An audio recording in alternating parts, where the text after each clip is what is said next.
Hey pinball people, so here's how to install any start button in Rick and Morty or any game that has a similar button style.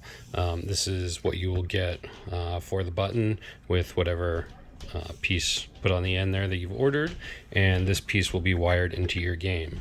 This nut is on the inside of the game and is pulling this tight against the cabinet. The cabinet will be where like my fingers are right now. So you're going to leave the white piece in the game. It's probably soldered on. If not, it's fine to still leave in there because you can still change the bulb to anything you want.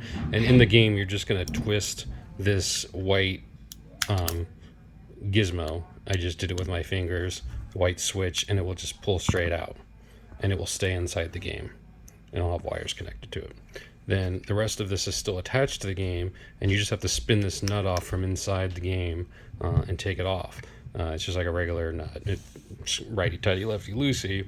And if you ordered one of our wrenches that came with it, this is the time you can use that wrench to go over that nut and help spin it off. There's a hole here, so you can use it this way and put like a screwdriver in that hole if you need a little extra leverage to spin that off. But that's what it is to loosen this nut from the inside of the cabinet that's gripping on. It has a little bit of a grip texture to it, so it sort of grips onto the wood a little bit.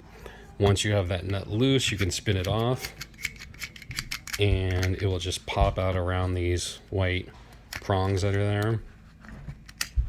And generally the hole in the cabinet is drilled really tight tolerances to these threads right here. So this button's not going to want to really just pop out. You're going to have to push it from the inside. What you want to make sure to do is see if you can try to unscrew it a little bit or not push too hard, because you don't want it to rip the cabinet as it's coming out. It will be hidden behind this lip here, but just try to be a little gentle with it. And then it's just the reverse. You just shove the new button in there.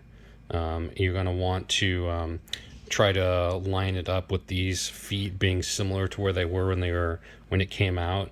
As you can see, this switch sort of sits in the game like this or like this, sort of vertically, and the feet then also are vertical because it hits that little red button there.